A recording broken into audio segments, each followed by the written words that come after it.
Doutora Lília é pioneira, minha gente, em ecofetal, tá? No Brasil. Ela tem formações importantes no Brasil e no exterior, e a gente destacou duas aqui para economizar o currículo, tá, gente? A gente só tem fera aqui. Com formação na Universidade de Harvard, de São Francisco, na Califórnia, e doutora pela Universidade de São Paulo. Tá? Criou o primeiro serviço de ecografia no Hospital das Clínicas, na Universidade de São Paulo, na USP, responsável por um treinamento do maior número de ecografistas do Brasil. Ela faz um curso e muitos ecografistas que se espalham no país fizeram curso com ela, o que é uma alegria para nós mães, porque a gente vê disseminado um olhar treinado do ecografista. Isso é muito importante para o diagnóstico precoce. Diretora médica da clínica EcoKids e coordenadora do Instituto Lilian Lopes. E ela é autora de 2 livros premiados, 2 livros de ecografia premiados com o Prêmio Jabuti. E assim, isso é um marco. É uma alegria para nós brasileiros ter uma profissional dessa magnitude disponível aqui no país. Então, para nós mães, isso é excelência. Para os profissionais que estão aí buscando especialização, fica a dica, procura a doutora Lilian Lopes. Doutora, com a palavra, a senhora que é uma querida nossa, agradeço por ter aceito o nosso segundo convite em tão pouco tempo, né? Nossa, é uma honra estar aqui, né, com vocês. Ah, Vocês sabem que vocês aí, o grupo pioneiro que juntou as mães, todas acabaram ficando grandes amigas, né? Foram muitas conversas aí no início. Agora vocês já vão sozinhas, já entenderam como é que as coisas funcionam, até porque eu não sou mãe de cardiopata. Eu tentei ajudar como médica e pelo que eu vivia, né? Então, eu sempre acreditei muito na força das mães, muito mais do que nós médicos, né? Que temos amarras de CRM, de não poder falar isso e aquilo. Eu sei que vocês brigam muito pelas coisas e isso é muito saudável. Adoro, eu sou briguenta, adoro. Doutora Lília diz assim, não vocês já vão sozinha. Gente, muito do que a gente coloca aqui são artigos que doutora Lília costuma nos dar em primeira mão. Aí a gente fica discutindo, depois lança um post aqui. Então, a gente agradece também todo o apoio, o auxílio que a senhora tem nos dado ao longo desse tempo todo, né? Não deixa a gente sozinha, não. A gente vai junto, todo mundo junto. A gente fez um roteirinho de perguntas para a gente tentar aproveitar ao máximo, porque nós só temos 50 minutos aqui e ainda tem as perguntas da caixinha, certo? Então, como a temática era falar um pouco da história da ecografia, do diagnóstico precoce no Brasil. Então, doutora Lília, conta pra gente como era a situação da cardiopatia congênita há 30 anos atrás, quando não se tinha uma doutora Lilian Lopes iniciando fazendo ecografia no Brasil. Olha, quando eu cheguei, eu fiz uma residência 2 anos fora, né? E é interessante que eu fui para os Estados Unidos para fazer residência de eco pediátrico, porque no Brasil, treinados fora, assim, super bons, tinham 2 profissionais.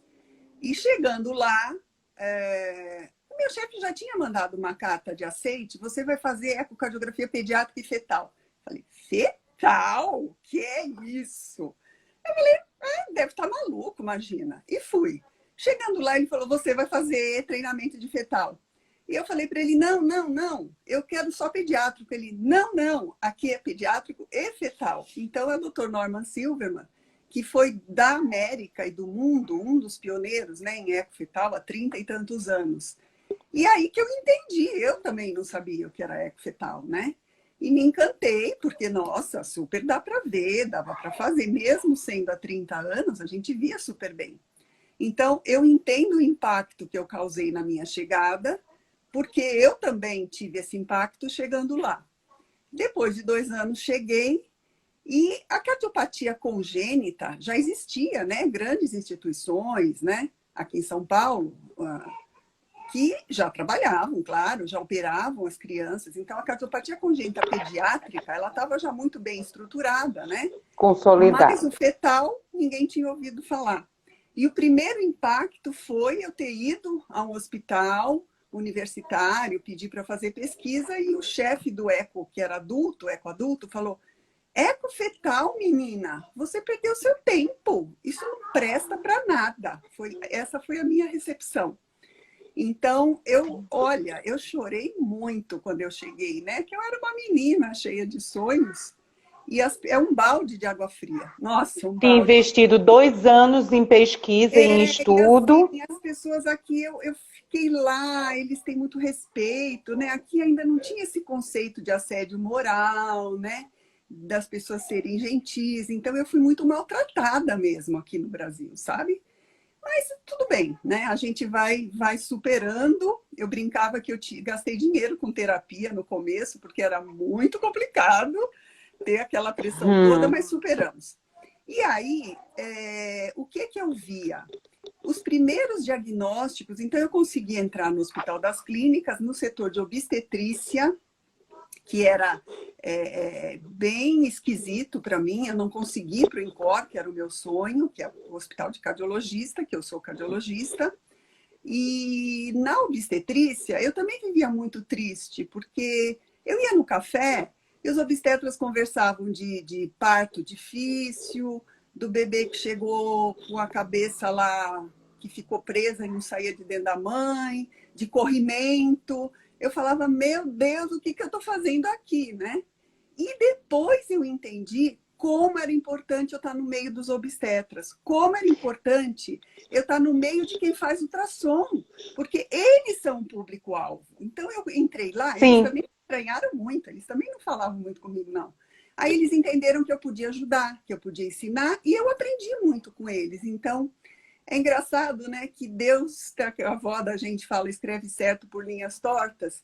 O que eu sofri inicialmente, eu me sentia deslocada, foi o maior presente que a vida me deu. Foi eu ter, por N razões, ido parar no meio dos obstetras.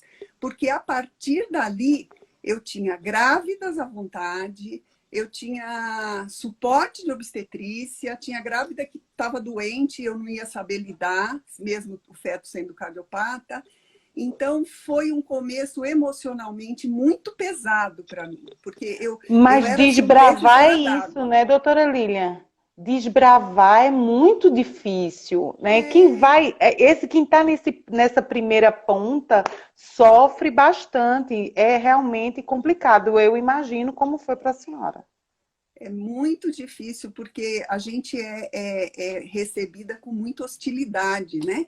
E há 32 anos, uma pessoa que fez um fellow fora também tinha muito ciúme, né? Porque isso era um negócio muito diferente. Poucas pessoas faziam isso. Hoje em dia todo mundo vai para todo lugar e você tem saudade da família, liga por rede social. Eu falava com a minha mãe uma vez por mês, interurbano, que eu quase... Era caríssimo. Eu falava, oi, mãe, tchau. Já tinha ido a ligação. Eu tinha o Vitor com 6 meses, não era para ter ficado grávida, fiquei, levei meu filho pequenininho, choque cultural. Nossa Senhora, as pessoas pensam que você vai para os Estados Unidos, que você viveu na Disneylândia, né? Difícil ser gringa também nos Estados Unidos, né? Muitas passagens interessantes, né? No começo que eu cheguei na universidade, sumia coisa, tipo uma chave que punha numa máquina de xerox, que acharam Xerox Key, que Lília, você viu? Eu falei, caramba, é a 10ª pessoa que pergunta se eu vi a chave do xerox. É porque eu sou brasileira? Era, né? Aí paravam. Então, assim, as pessoas às Deus. vezes me veem hoje em dia falar, ela é importante, né? Nossa, que beleza, né? Que ela ganhou prêmio, que ela tem uma vida boa. Vai saber, né? Tudo que já aconteceu por aí, né? A história dos 30 anos, né, doutora? Lá, você está pegando agora 30 anos. E em relação, assim, à parte médica, teve uma rejeição por parte dos cardiologistas que achavam que isso não era possível, ver coração de um órgão tão pequenininho num feto. E por parte dos obstetras também teve muita desconfiança. E eu cheguei nisso, não todos, mas de alguns, eu cheguei a ouvir assim, diagnóstico de cardiopatia, Deus me livre. Vai Aí a grávida vai passar a gestação inteira me enchendo a paciência. É melhor que ela chore depois que o filho morre, ela já chora e não me encheu 9 meses. Você imagina que até isso eu ouvi? Triste, né? Mas é uma frase que, vez ou outra, não dessa forma que a senhora ouviu, que era entre profissionais, mas se diz, eu ouvi, olha, Janaína, você não descobriu, foi bom porque você passou a sua gravidez tranquila, mas outras mães ainda escutam hoje, do que Então, adianta. tem trabalhos, né? Tem um trabalho americano muito interessante que entrevistou as mães que tinham de diagnóstico pré-natal, investigando o que sentiram na gestação, o que sentiram depois. E as grávidas que não tiveram conhecimento da cardiopatia e só tiveram ao nascimento, né? Claro que todas estavam felizes na gravidez, só que o impacto do saber no nascimento, aquelas coisas de psicologia, né, de técnicas, né, de recursos que você recruta para superar aquele trauma, a grávida que já sabe, ela já está preparada para aquela situação, né? Ela já foi atrás de resolver. E a grávida que fica sabendo depois, esse trabalho mostra que o sofrimento é muito maior, porque aquilo não era esperado, né? Então, tem esse aspecto que claro, falar, tá bom, eu acho que eu ia ficar louca. Eu escuto das grávidas, que bom que eu não sabia, eu ia ficar louca. Ia, né? Mas você super quase ficou louca depois, né, de saber. E tem um lado importante que é assim, quem sabe depois, sorte de quem tem aquele filho com ela. Porque muitos, por não saber, morreram, né? E isso é muito triste. O diagnóstico precoce nos dá essa possibilidade de preparar, de nos prepararmos. E se isso afeta o emocional, não é melhor cuidar do emocional da gestante durante aqueles períodos de 9 meses do que encarar um luto dela para depois? Com Toda uma certeza, vida né? de luto, se culpando porque, poxa, a gente escuta isso hoje aqui no Instagram. Poxa, eu não sabia que tinha caminhos. Meu filho morreu e o médico disse que não tinha o que fazer. Nossa, isso é muito Aí quando triste. ela vê os comentários cheios de criança adolescente, vem a culpa. Eu podia ter feito mais. É muito complicado. Pois é, Então, mas a gente, quando a gente vira mãe, a gente já acorda com alguma culpa, a gente procura alguma, né? Se não tem. Então, isso não é culpa de uma mãe, né? É culpa, ela tinha que ter sido orientada, né? Agora, tem uma coisa interessante que eu percebi ao longo dos anos, quando as pessoas ligam na EcoKid pedindo para fazer um eco, é, e há muitos anos eu falo, é partologia? Fala para a grávida marcar consulta na sequência, que eu preciso explicar o resultado. E no começo, em inglês, quando surgiu a medicina fetal, isso chamava counseling, que é conselho. Então eu falava, não, fala para ela marcar uma consulta de aconselhamento. E elas brigavam com a minha secretária, até hoje tem confusão, né? Acha que porque eu quero mais dinheiro. Não, não, se não tiver dinheiro, eu não cobro, mas eu não posso. Eu falei, eu entendi isso com o tempo. Quando você entrega um laudo da cardiopatia na mão de uma família, de uma mãe, de um pai, você está entregando um problema enorme na mão daquela família. A consulta é como você resolve aquele problema. Ela é fundamental. Eu não posso explicar o que eu estou vendo com a grávida deitada, com gel na barriga, desconfortável, sem olhar no meu olho, sem eu falar, olha, eu estou aqui, eu te ajudo no que você precisar, sabe? Então, e eu falava consulta de aconselhamento. Aí eu vi que ninguém entendia o que era isso. Depois de muitos anos, né? Eu não entendia aquela confusão toda, e não quero, não quero. Aí chega, eu explico o que é e quer. Aí eu não tenho horário, encaixa 10 da noite. Então, sempre ainda é confuso. E um pai um dia me falou assim, doutora, ai, eu estou tão tranquilo, que bom. Esse marcou, não quis marcar a consulta, brigou. Chegou, queria, eu encaixei. Aí, ai, que bom, nossa, eu estou mais tranquila, eu estava sem dormir, aquela coisa toda. Porque a hora que a sua secretária falou que queriam, se eu queria uma consulta de aconselhamento, eu achei que a senhora ia me dar uns conselhos. Aí eu falei, você achou que eu ia para o bar da esquina aqui tomar cerveja com você? Bater um papo. Então, aí eu falei, caramba, as pessoas não é o mesmo sentido de counseling em inglês e de conselho. Conselho lembra avó, né?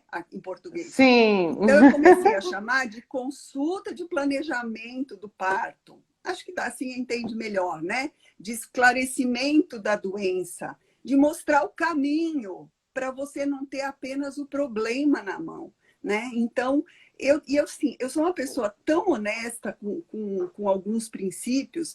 Quando eu vejo que a grávida está num estado que tem um bom serviço, eu sou incapaz de falar que só São Paulo vai resolver o problema dela.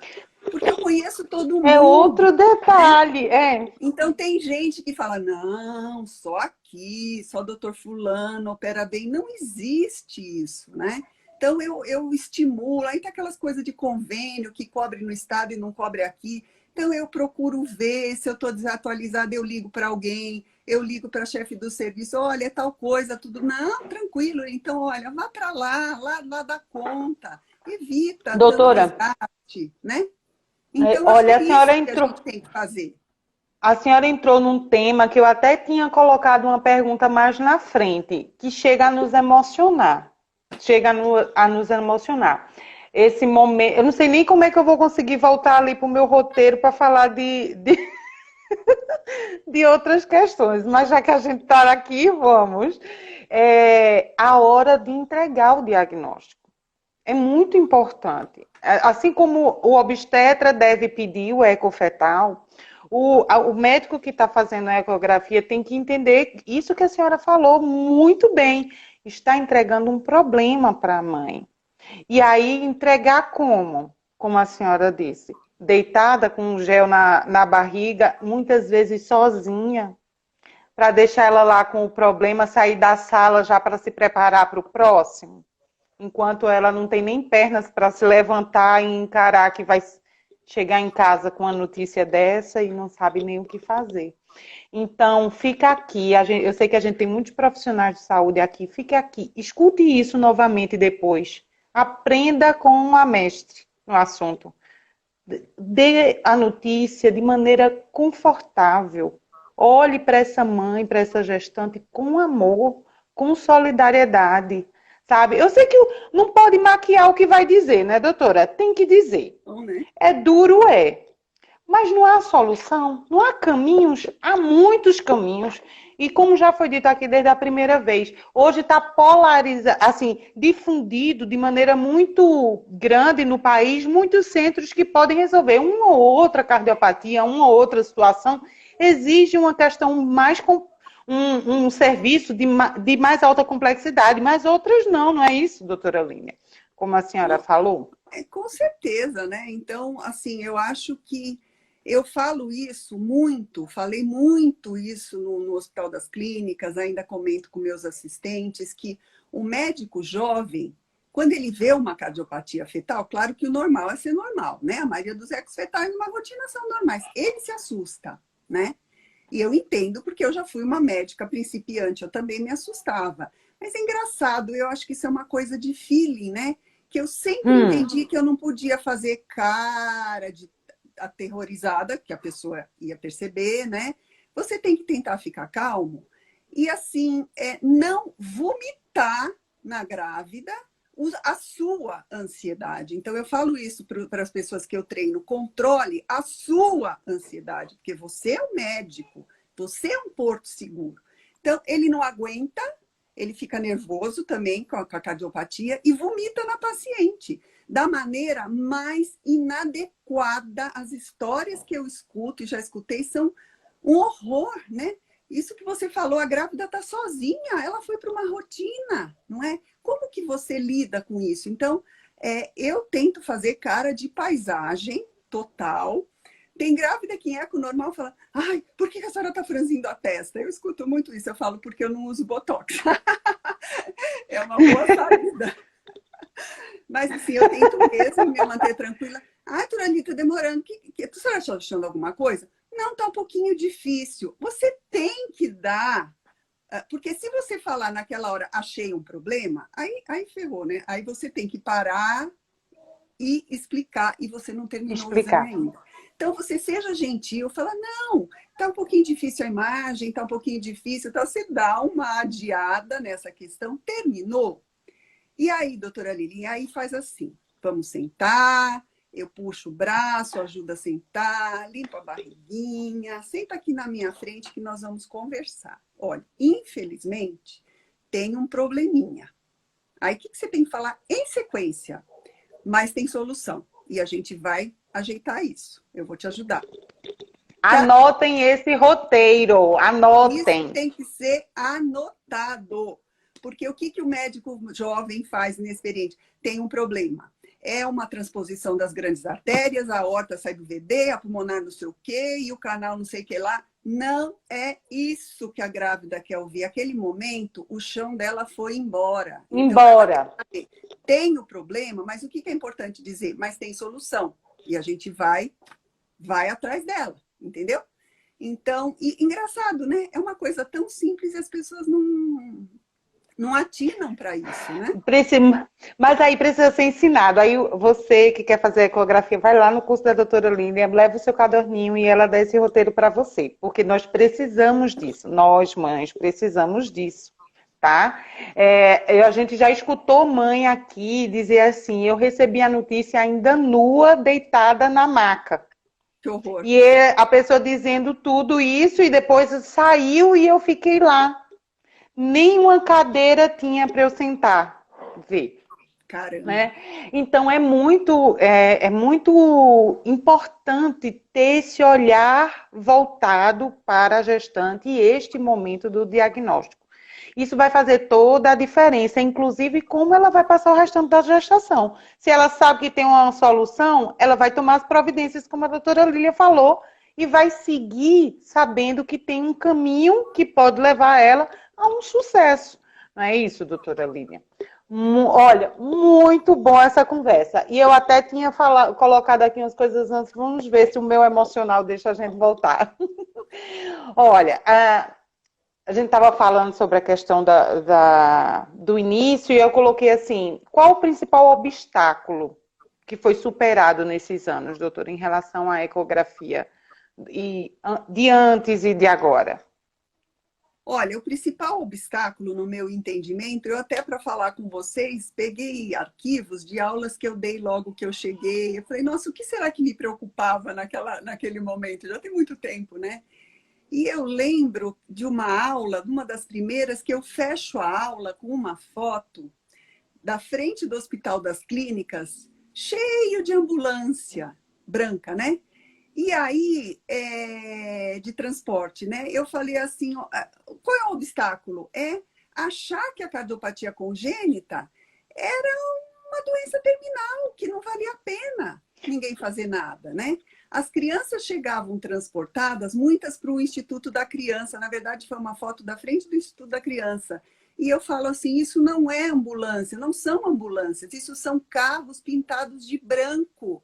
Isso não serve para um cardiopata grave. Olha que sensibilidade a minha, né? Não estou me gabando, Sim. mas como aquilo me atormentou. Eu era mãe já, eu falei, meu Deus... Assim, tem uma coisa que chama psicodrama. Quando você não entende o que a pessoa está falando, se ponha no lugar dela, que aí você passa a entender. O que é um filho meu transportado do interior num carro com buraco de ferrugem pintado de branco, né? Então, assim, tinha uma descrença, um desinteresse, porque era pensado assim, isso não tem jeito, deixa eu morrer, isso não tem jeito. Da vaga? Não, isso aí não tem jeito, não. Então, existia as pessoas ignoravam a cardiopatia congênita. E foi muito difícil também mudar isto, né?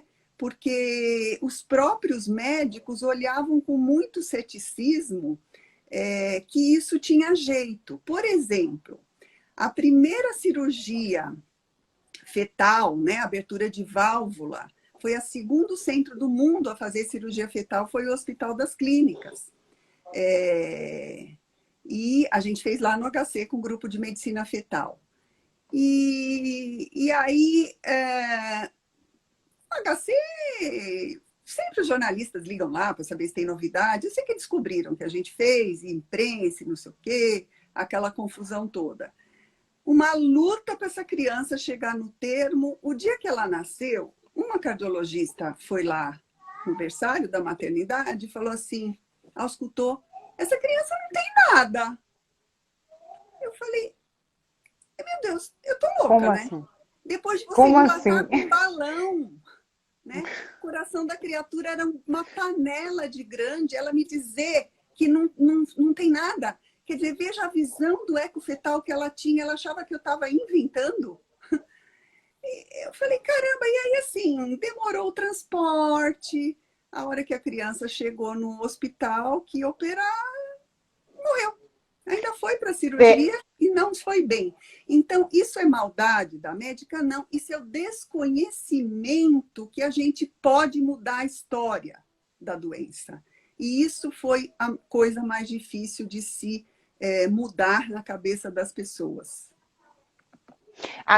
Mudamos, mas ainda não completamos tudo, porque Dr. Ronaldo do Amazonas, ele comentou ainda na live, eu acho que do dia 8, que ele disse, ainda há colegas que acham que não há muito o que se fazer e diminuem o tratamento, assim, diz assim, não há muito, deixa assim, porque vai morrer e vai ser melhor assim para essa família, né? E não é assim, não funciona assim, principalmente pensando como mãe. Não há o que. Ah, vocês são jovens, vão ter outros filhos. Não funciona assim, tá, gente? Não tentem resolver isso. A família quer batalhar, a família quer tentar. Deem a opção de buscar tratamento. E é isso que a senhora falou, das muitas etapas que sofrem obstáculo, do transporte, do diagnóstico, do transporte, até chegar ao tratamento, é uma luta ainda constante, que esse dia da conscientização sirva para isso também. Que a gente busque vencer essas filas eternas, não é, doutora Lilian? Com certeza. Agora, o que eu vi foi assim, quando as mães começaram a se unir, uma contava para a outra, né? Não, tem um lugar ali, tem um cirurgião aqui e tal. Então, assim, nossa, eu falei, gente, esse é o caminho, né? Eu notava quando eu morei nos Estados Unidos, eu tinha meu filho pequeno e eu ficava vendo aquelas Vila Sésamo, aqueles desenhinhos, toda hora interrompia. Associação dos pais de crianças portadoras de doença, não sei o quê, disso, daquilo, daquilo. Eu falei, caramba, tinha que ter uma união dessa no Brasil, né? Então foi como médica, chegou um momento que eu pensei em ir embora do Brasil. Eu falei, gente, eu não consigo mudar isso. E não consigo mesmo. Quem era eu para conseguir mudar? Então, as mães, eu falei, caramba, é isso. São as mães que vão, as famílias que vão atrás. Então, assim, algumas vezes na minha vida, quando negavam vaga para uma grávida com cardiopatia, que eu sabia que morria se não nascesse já no hospital de No cardiologia, hospital. eu falava, olha, procure o Ministério Público, está aqui o endereço. Então, assim, morriam de raiva de mim, né? Aí eu falava, não fala que eu te dei, que eu vou ser mandada embora. Procure o seu É, direito, você tem diz direito, assim, entendeu? ai, Janaína, mas liminar, isso vai atrapalhar as questões médicas. Eu fiz, olha, então vocês lutem por vaga, porque enquanto não tiver vaga, eu vou estar instruindo as mães a pedir liminar, judicializar, abrir a boca e para jornal, porque só assim elas vão ser vistas na fila. Enquanto tem fila, só é o que resta. É o que, Agora, infelizmente, né? hoje em dia, Janaína, vocês já caminharam muito, né? Imagina quando eu cheguei, o primeiro hospital que fazia parto de feto cardiopata era o Hospital das Clínicas. Eu tive pacientes muito ricos, diferenciados, que iam ter o bebê lá. O segundo hospital que começou a ter, como eu comecei também, depois de uns 2 anos, trabalhar na beneficência como ecocardiografista pediátrica, aí começou a ter pacientes de convênio que iam para a beneficência. Então, foi o primeiro hospital privado a ter parto planejado, Privado. né? Até eu acho que tem uma mãe que eu avisei ela que chama Fátima, que foi o primeiro parto planejado da Beneficência Portuguesa. Tem uma filha linda, que é dentista, tem 20 e tantos anos, era uma estenose pulmonar crítica. Se tivesse nascido fora, ela não estava aí fazendo tanta coisa bacana. Olha a Fátima aqui aí falando oi. Até falei, posso falar em você? E ela falou, tô vendo aqui, ela, oi? Ela é histórica. Tá vendo, gente? Que mudanças, não é, doutora Lilian? Olha, ela está corrigindo assim, aqui, tem hoje 27 em dia, anos. Os estados têm maternidade, tem pessoas que fazem ecopediátrico bem feito, mas ainda precisa melhorar, né, Janaína? Com certeza. A gente sempre tem o que melhorar, e a gente sempre vai achando que melhorar. Mas então a senhora acha que, assim, em relação os obstáculos a senhora falou, em relação a atenção que a família dá, que o parente dá, faz diferença nessa engrenagem, digamos, profissional de saúde e família para conseguir o tratamento adequado, não é, doutora Lilian? Com certeza, isso faz toda a diferença. Então, você dar a possibilidade da família investigar o convênio, o que é mais fácil, às vezes eles têm que ir para outro estado, onde ela tem parente para ficar alojada, porque às vezes não tem dinheiro para hotel. Então, Sim. assim, sempre falo, Deus fez a gestação de 9 meses, é sábio, porque existe o tempo para a pessoa procurar ajuda, né? Então, por isso que eu falo, não tem essa de descobrir depois. É sofrido, mas é o tempo que você precisa para salvar seu filho. Então, exatamente. Isso é muito importante. Muito importante. Doutora Lília, a senhora falou aí do início no Hospital das Clínicas, depois no privado com a beneficência, parto planejado. Mas o que a senhora acha que assim mudou de políticas públicas no país? A gente ainda vê muita coisa que ainda precisa ajustar, mas o que a senhora já vê de evolução? Ou o que falta? Olha, eu vejo assim,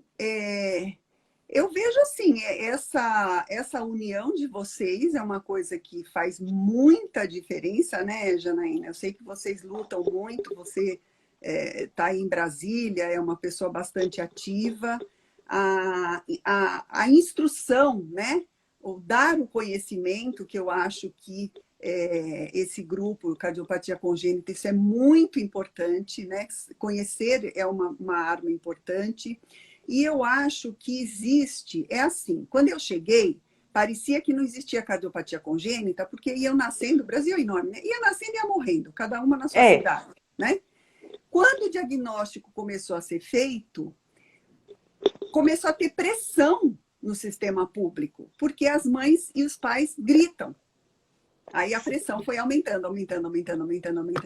Então, o que fez mudar não foram os médicos no sentido de fazer o diagnóstico. De diagnosticar antes. De diagnosticar, sim, né?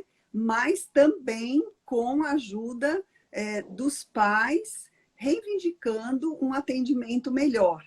Então tem, né? Tem, acho que, não sei, eu não conheço profundamente o que tem de lei. Uma coisa, mas assim, eu acho que mudou muito. Às vezes tem umas audiências aí em Brasília e tem umas movimentações. Hoje em dia eu sinto que os médicos sempre entenderam que eles tinham que fazer um bom diagnóstico. O movimento de vocês acabou fazendo muitos médicos entender que eles tinham que ter empatia pela causa. Empatia significa você ser solidário ao sofrimento do outro, porque o médico é um ser humano muito de ciência, muito de diagnóstico, muito de tentar melhorar, mas muitas vezes os médicos não têm uma coisa chamada inteligência emocional, né? Que é você se humanizar. Humanizar não quer dizer que você vai sentar do lado de um paciente grave, puxar a cadeira e ficar chorando, não é isso. Humanizar quer dizer que você vai acolher aquela família, não é sinal de fraqueza. Então, é incrível que eu vejo médicos importantes hoje em dia também brigando com o governo, com aumento de vaga, com verba para aumentar pedaço de hospital, para fazer... por parte de cortou aqui toda para a mim. sociedade, sabe? E eu acho que... eu acho que isso era o que eu queria na minha vida, sabe? Quando eu pensei em ir embora. Depois eu fiquei pensando, o que eu vou fazer nos Estados Unidos? Eu vou ser mais uma, né? Aqui eu faço a E aqui a diferença, eu senhora mais faz a sofrido, mas diferença, eu vou tentar justamente. fazer Ainda a diferença. treina outros para fazer diferença. O Goiás mesmo Então, fez uma campanha linda de cobrança quem? de o estado do Goiás, famílias Sim, e médicos fazendo uma campanha para conseguir vaga. Gente, é muito lindo ver essa união. O doutor Ronaldo do Amazonas também disse assim, lá da Cardio Baby. Ele disse, o pessoal da cardiopediatria parece que tem mais garra. Nós médicos parece que ficamos mais entusiasmados quando vemos as famílias lutando, os mas pacientes é verdade, lutando. vocês E, motivaram os médicos, porque na escola de medicina a gente aprende que a gente tem que ser profissionalmente bom, né? E ninguém, por exemplo, escola de medicina, até onde eu sei, não tem uma disciplina de psicologia, que eu acho que devia ter, porque essa questão do médico não saber dar má notícia em qualquer área da medicina, ela é clássica, né, Janaína? Então, ser bom profissional, acho que todo mundo quer ser. Agora, as famílias motivaram esse lado do médico ter um olhar humanizado, né? Hoje é dia da cardiopatia congênita, existe um grupo de todos os médicos, né, de cardiopatia congênita, umas coisas lindas que saiu de sim, vídeo, cada um fazendo na sua cidade. na Isso sua há 30 cidade. anos era impensável, né? Então, assim, olha quanta coisa que a união possibilitou, né? Então, isso é Sim. muito legal. Cada peçazinha dessa engrenagem funcionando bem, a gente avança. E essas ferramentas das redes sociais, né? Eu sei que muitos médicos ainda não usam, mas essas ferramentas aproximam muito. Doutora Lilian tem aí as ferramentas da EcoKids, do Instituto. Teve até gente perguntando na caixinha como faz para entrar em contato. Só é esse perfil aqui da EcoKids que você consegue falar com o pessoal da secretária e tudo, e organizar. Mas é muito importante essa união de equipes mesmo, pacientes, médicos, todos juntos a gente avança um pouquinho. Doutora Lília, mas por falar em EcoKids, por falar na senhora, a senhora sabe que é muito festeira, né? Gente, vocês que acompanham a doutora Lília, todo fim de curso ela faz uma festa com os alunos dela. Adoro Mas festa. entre nós, mães de cardiopata, ela também era a que fazia assim a união, o Carlos, o Cateb, né? Fazia aquela união do encontro das mães de cardiopatas. Eu nunca consegui ir. No ano que eu disse, no fim do ano, eu vou para o encontro de mães lá da doutora Lília. Aí meu pai adoeceu e eu nem fui naquele ano. Mas era um momento muito festivo, era um momento de celebração, né? As mães poderem mostrar os seus filhos para ela, que deu o diagnóstico e agora estava vendo as crianças depois de tanta superação, né, doutora? De acompanhar em tantos exames e poder celebrar, ter um dia alegre, festivo. Doutora Lília é muito otimista, vocês viram, ela fala com muito otimismo. Isso não é sair da realidade da cardiopatia. Pelo contrário, é enxergar que é difícil, mas tem caminho e solução e a gente pode comemorar isso. Doutora Lídia, eu queria que a senhora falasse um pouquinho disso, desse celebrar a Nossa, eu vida tinha que a até senhora faz esquecido. sempre. Eu tinha esquecido Não, e a gente dessas esquece festas. nada. E ainda guarda Pega as no, fotos. pega no pé do Carlos para ele mandar foto. Ele tem foto de todas, todas, todas, todas. Tem gente que é moço e tem foto lá pequenininho, tem fotos lindas lá, sabe? Então, nossa, é mesmo, né? Essa festa. Acho que a primeira festa, se não me engano, foi em Itu, na casa, acho que de uma mãe chamada Silvia, do David. Foi o quê? 10 famílias, 8 famílias, era pequenininha, um bolinho e tal. Mas eu estava maior alegre, sabe? Então, eu acho que a gente tem, né, que comemorar a vida, com certeza. E essa festa, o que eu tentava fazer? Além de eu entender que eu tinha que dar uma força para essa união, duas coisas que eu fiz logo do começo. Quando uma mãe tinha um bebê com uma cardiopatia, eu pedi autorização para passar o telefone dela se outras grávidas chegassem com a mesma cardiopatia, para essa dar uma força, né? Todas se dispunham a ajudar, nunca ouvi um não, né? E isso também começou uma rede gerada ali na EcoKid. E isso foi bacana. Claro que tem umas mães meio nervosas, daí essa eu preferia que não conversasse. Tem que ser pessoa calma, otimista, você tem que escolher, né? Mas a maioria lá do meu consultório eu consigo deixar em ordem, né? Então, isso foi uma coisa interessante. E lá na festa, a minha ideia, eu escutava tanto assim, doutora Lília, meu filho vai viver menos, a qualidade de vida vai ser ruim, será que ele morre com 15? Será que ele chega em 30? Então, eu escolhia também a dedo cardiopatas adultos para irem dar depoimento. Toda festa tinha 2, né? Tem até um moção que eu não vejo há anos, chamado Breno, aí de Brasília. Depois eu vou te dar o nome da mãe para você achar. Ela é bem assim, ela me manda WhatsApp. O Breno operou de estenose aórtica, eu não sei se eu vou falar errado, mas eu não sei se foram 5 vezes. Eu sei que foi a pessoa que mais operou de estenose aórtica congênita. E ela vivia nervosa, essa história é engraçada. Breno, ele dormia no sofá, tranquilo, e a mãe sempre aflita, né? No eco e tal. Um dia, desculpa até se eu estou contando essa história, mas ela é bem amiga. Doutora Lília, fala para ele quer ir no trio elétrico da Bahia. Já era mocinho. Ele comprou uma bagagem, ele não pode, operou o coração. Eu falei, quem sou eu para falar que ele não pode comprar um abadá, não é? Então, você vê que os problemas, eles têm as fases, né? Então, assim, o que me surpreendeu, o Breno veio numa festa, falou meio envergonhado, a mãe falou mais, foi um show, acho que foi um dos pontos altos, foi o depoimento do Breno e da mãe. Porque, assim, tinha muita criança com estenose aórtica que operou no primeiro mês de vida, né? Que a gente sabe que é uma coisa mais grave. E ele estava ali, uma pessoa já, um moço, sabe? Então, isso sempre foi uma coisa muito esperada dessas festas. Eu arrumei até um médico anestesista, na época ele tinha 60 anos, com transposição corrigida das grandes artérias. Esses dias ele voltou no meu consultório, tá com 70 e alguma coisa. Barato ele. Então, e a senhora faz eco dele, hein? Eu faço eco de adulto desde que seja cardiopatia congênita. Então, a minha Teve uma mãe que perguntou de marcar, ela sempre se faz, se... Tem gente que não sabe explicar.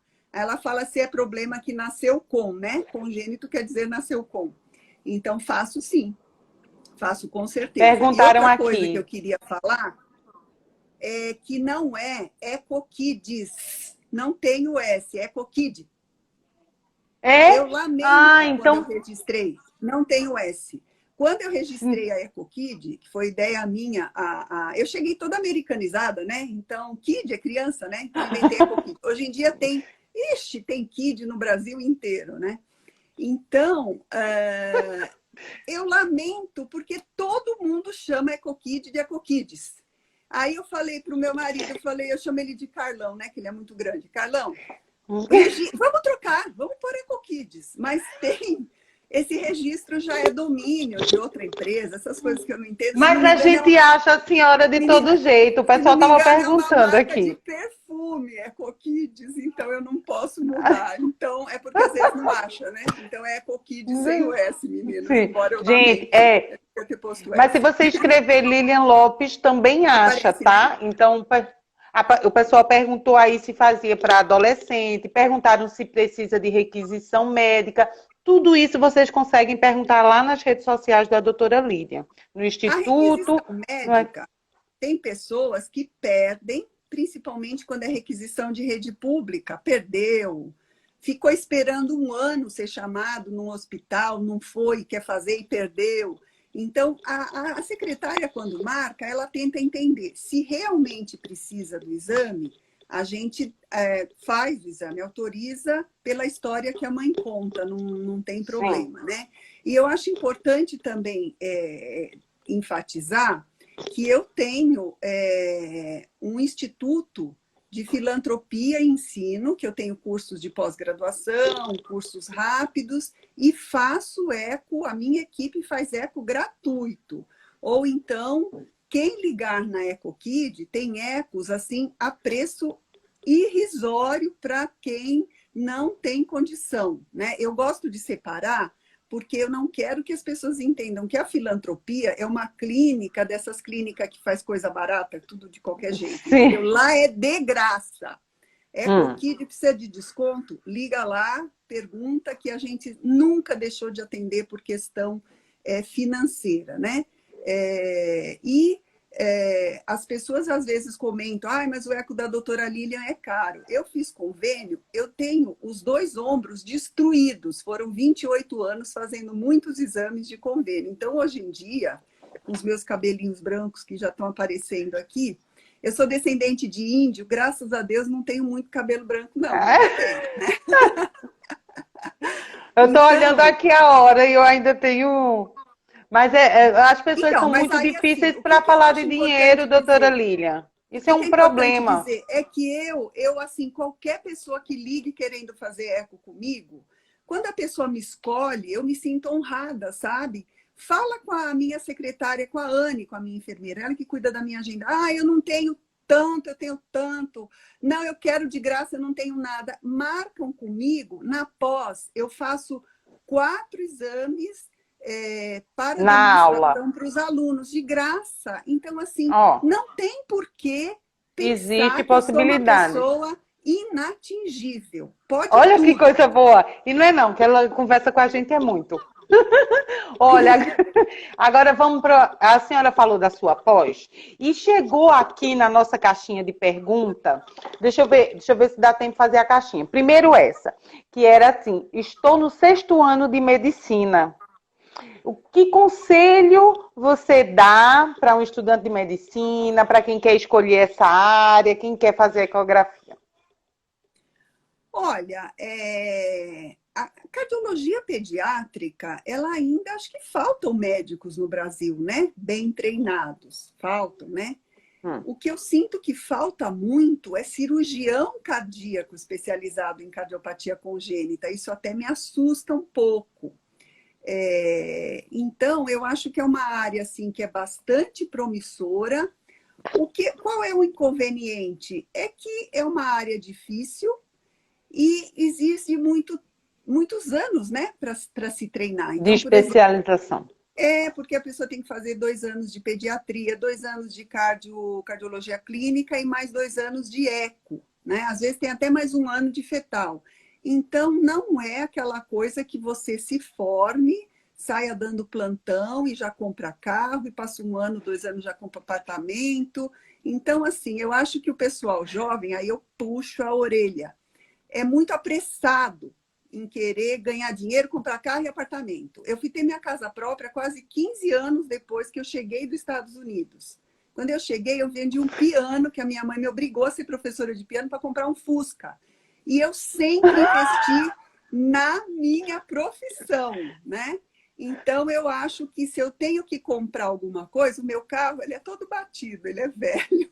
Mas o meu aparelho é um Boeing. Então, olha... Não, eu não sou rica. Eu abro ela traz tudo de ponta. Tudo. Ela vai lá buscar. Então, eu acho que as pessoas têm que aprender que elas têm que investir na profissão. Antes de pensar em comprar coisas, não tenham pressa, porque os frutos vêm. Só tem que não ter pressa. Você tem que fazer a coisa direito, né? Doutora Lilian, nós temos ainda alguns minutinhos. Já digo, as perguntas podem ser enviadas lá para a EcoKid, tá? Porque eu não consigo fazer todas. O método Stream pode demorar a chegar na rede SUS, doutora? O que é que a senhora acha? Porque a doutora Lilian vai buscar a inovação antes dela chegar aqui no Brasil. Ela vai lá buscar e traz. Então, ela já faz o Stream. E aí, doutora, o pessoal já quer o Stream no SUS. O Stream, ele está sendo muito usado para controle de quimioterapia em adulto e criança, porque a quimioterapia destrói a fibra miocárdica, né? Então, todo mundo fala é um chavão. O Stream é pré-clínico. antes do miocárdio ficar ruim e da criança ficar cansada, o strain fala, olha, não tá bom, em 1, 2 meses esse ventrículo vai falir. E aí você já toma suas atitudes antes da criança ter sintoma. Então é uma coisa fantástica, né? E agora já tem anos que eu estou introduzindo na cardiopatia congênita e tem coisas muito específicas que ele ajuda. Existem muitos grupos no Brasil em cardiologia pediátrica que estão começando a se interessar pelo strain. Por exemplo, um fenômeno, estão abrindo hospitais de pediatria, estão contratando médicos ecocardiografistas pediátricos para fazer strain, hospital que está melhorando essa parte de atendimento à criança com câncer. Então, você vê um movimento nesse sentido de hospitais públicos fazerem strain. Então, eu acho que sim, mas claro, isso vai começar em centros universitários, em hospitais de referência. Teve uma pessoa que respondeu que no Rio de Janeiro já começa esse movimento lá no SUS, de lá, já tem. Isso é provavelmente bem em escolas. Agora, doutora Lília. Eu acho que eu só queria dar também um outro alerta, que o strain, no momento, é uma febre no meio do ecocardiografista pediátrico. Precisa tomar cuidado, que tem muita gente que acha que o técnico do aparelho, o técnico da GE, da Philips, vai lá e fala assim, aperta esse botão, aperta esse, e aí o strain, puf, o aparelho te cospe um strain. Não é assim, viu? Existem... Eu programei e faço um curso de strain muito bom, intensivão de 4 dias. Outras pessoas eu já vi que estão fazendo o curso de strain sem um treinamento com outro médico, você não vai fazer direito, como tudo na vida. Mas também na pós de eco pediátrico, eu também faço, e os meus assistentes fazem strain de graça, filantropicamente. Doutora Lília, eu quero agradecer, eu acho que vai cair daqui a 1 minuto, e eu quero agradecer muito sua disponibilidade, seu otimismo, sua alegria contagiante, todo mundo dizendo aqui que doutor autoastral. Muito obrigada por tudo. Quem está aqui nos assistindo pode enviar as perguntas lá para a caixinha da EcoKid, tá? E lembrando que hoje ainda temos Gabriel Liugori à noite, para encerramento da Semana da Cardiopatia Congênita, e a comunidade está também hoje com desconto, só até hoje, dia 12, por 209 dividido em 6 vezes, tá bom? Gente, muito obrigada, bom dia para vocês, fiquem conosco à noite. Obrigada, adorei o convite, agradeço, pode convidar toda semana que eu falo muito, né? Eu gosto de falar. Não diz isso que a gente fica com... Beijo. Tchau, gente.